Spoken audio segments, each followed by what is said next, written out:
operate in truth, right? Operate in truth. Tell the truth.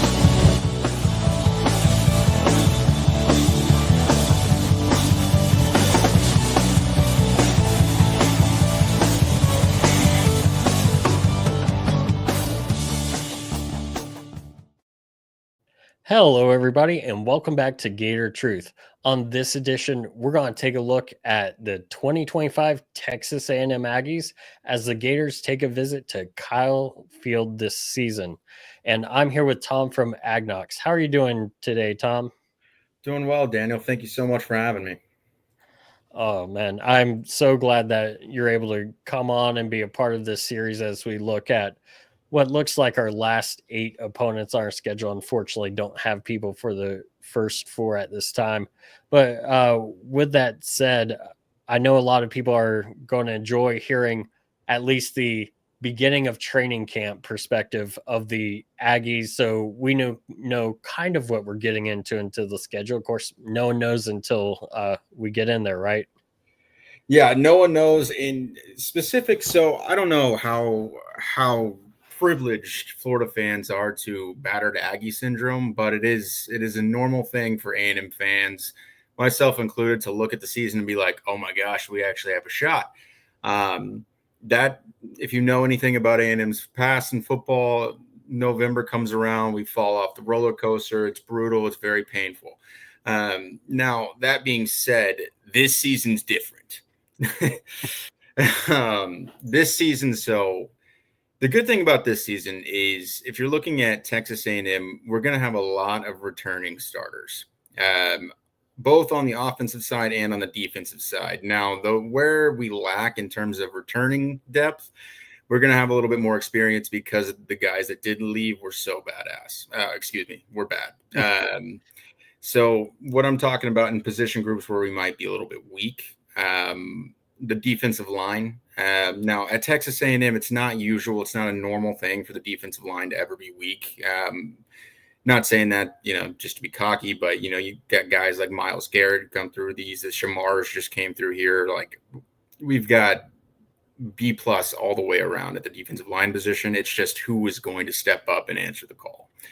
Linebackers are going to be all returning pretty much, led by Torian York, who is a little bit undersized middle linebacker, but he makes plays, and for every inch that he's undersized, he brings back leadership to it.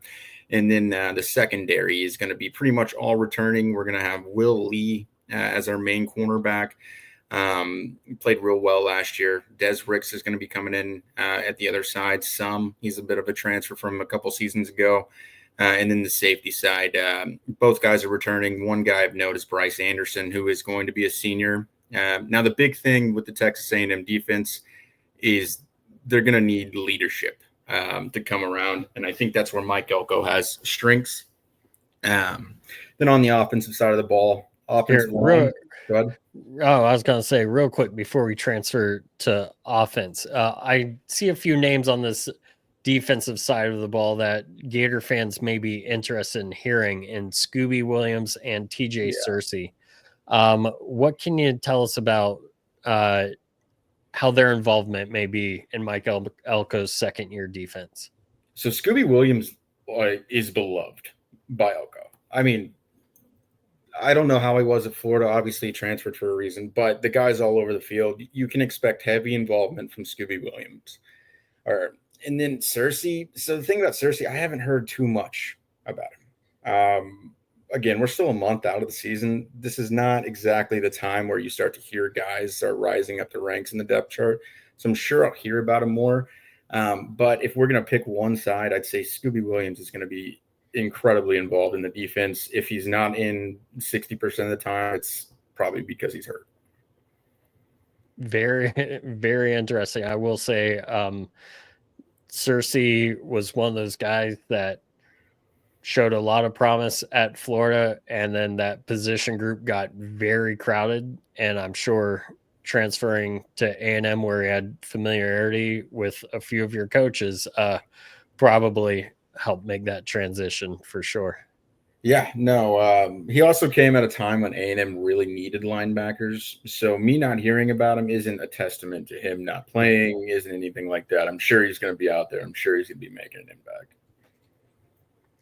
Cool, cool, cool. All right, now I'll let you get on and talk about the offense. Of course, last year Marcel Reed makes his first start in Gainesville.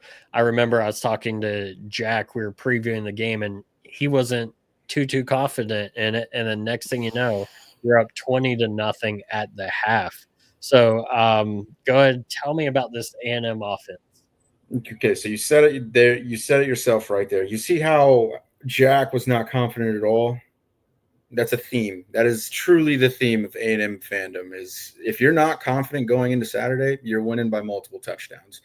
The lick of confidence, you're losing by 3 touchdowns. It doesn't make sense. But offensively speaking, there's no reason for me to tell you that I cannot fathom if this offense is bad this year. All 5 returning offensive linemen are coming back. One of them, Chase Basantis, is probably going to be a first-round pick in the NFL in the 2026 NFL draft. Now, those guys have been playing together for, I want to say the majority of them have been playing together for 3 years now. In the first year they played together back in Jimbo's offense, they went through hell together. They got absolutely destroyed in their first year. So I think the offensive line is going to be a huge asset for Marcel. I think this next big asset to Marcel, it's kind of hard to even say A&M has an offense without these guys, but Le'Veon Moss, Amari Daniels, and Reuben Foster. So nobody saw Reuben last year. Reuben was a 5-star running back that got hurt for the entire season before he even stepped foot on the field. So that left us with Le'Veon Moss and Amari Daniels. Le'Veon Moss was, I believe, your SEC leading rusher, if not for the Tennessee guy, through, I think, week 8 or week 7. And then he suffered a game or season-ending injury against South Carolina, and A&M season went downhill from there. So that Le'Veon guy is back. So, again, from there, I'm not seeing anything bad. And then the wide receiver positions. So transfer portal, everybody knows the drama with Micah Hudson and everything like that. Micah Hudson, 5-star receiver, says he's going to come to A&M.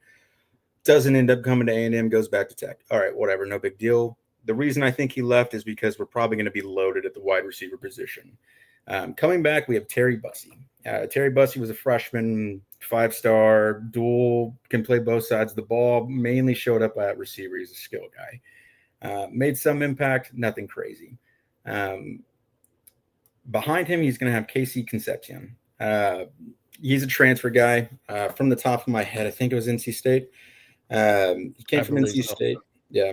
Put up numbers there. I think he's going to be a great addition into this offense. And then the guys behind him. So I don't butcher this name. I believe it's Almel Roman. Let me find his name real quick so I don't get it wrong, but you need to remember this name, Roman something. I think it's Bethel Roman. Yeah. I'm saying. Yeah. It's a weird one, but let me find it so everybody, the audience, knows it as well. Sorry, this is terrible interview etiquette. Ashton Bethel Roman. So no one knows anything about this guy. No one expects anything of it. We've heard it. We've heard it multiple times from coaches, from Billy Lucci, who's like A&M Sports, like the head of all media. We heard it from his mouth too. Ashton Bethel Roman's going to be the big deal, and he's probably going to be 3rd or 4th string. So I say all these. I gave you all of the pieces. Now we're going to work on Marcel. Marcel, I think against Florida, there's the clip where he makes the one cut move on y'all's poor defensive end, caught him in a bad situation, and now he's canonized as a video on social media. We know he can run. We know he can run. He can run the read option like nobody's business. Not a shocking observation to make that his last name is literally Reed. The thing that he struggled with, that's, again, very obvious, he struggled throwing the ball. He did show flashes of being able to hit deep balls, being able to hit accurate, being able to find open receivers under pressure. But by no means was that consistent. I think the big thing you're going to be looking for from Marcel is going to be him being his 2nd year as the known starter in this Colin Klein offensive program. Colin Klein came in last year, so they're going to have a full 2 years now together with these new shiny toys at wide receiver, with Old Reliable on the offensive line, and then the unstoppable force at running back. Really, the last piece there is he's got to increase his competency in the passing game. If he doesn't do that, we're 8-4. But if he goes out there, puts on a 68%, 65% completion rate, throws for 220 on average a game, we're going to win a lot of football games. Sounds good. And speaking of winning football games, let's take a look at a few games on your schedule. You start off Kyle Field with 2 kind of warm-up games, Texas San Antonio and Utah State. And then you have the trip September 13th to South Bend, Indiana to take on Notre Dame. Tell me, how do you feel about that game? Again, on the other side of training camp here, how do you feel about that this far out?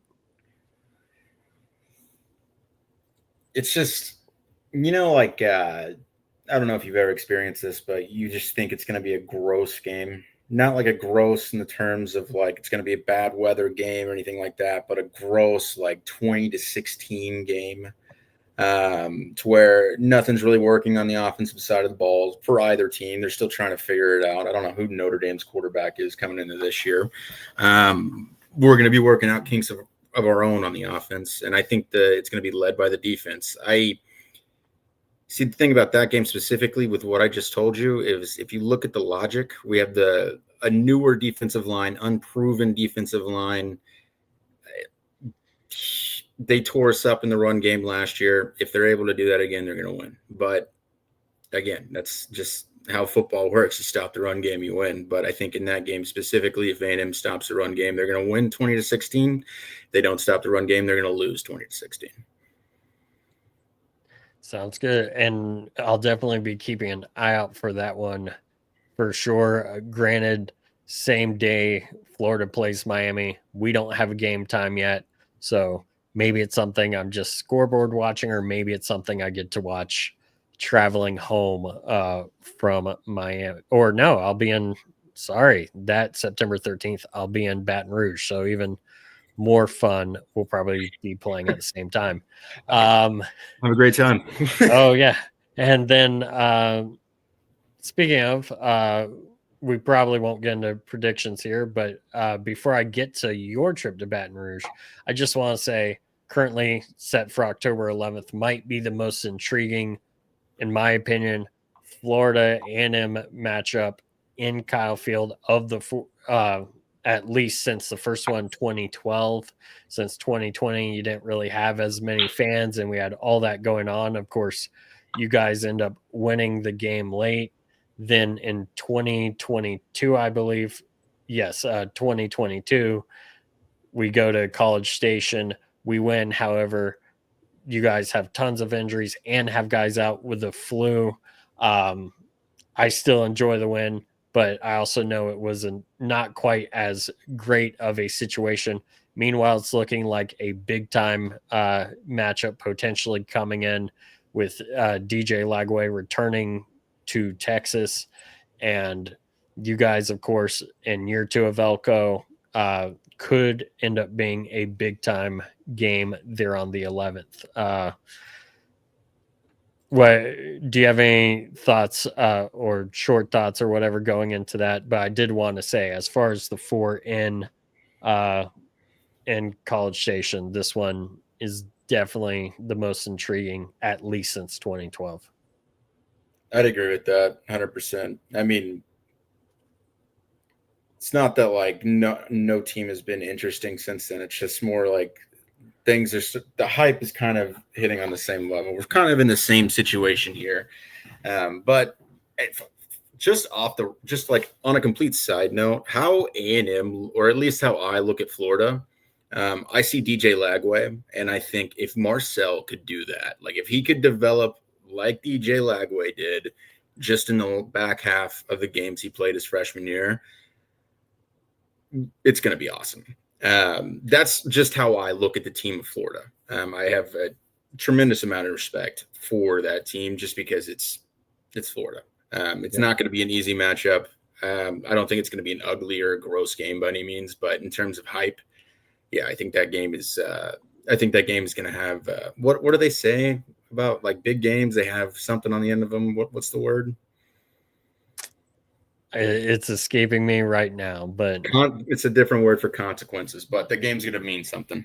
yeah, I mean, people say it's a game of consequence, so maybe it is what you're thinking. I mean, coming in, it's looking like what both have good records and both have expectations for the year.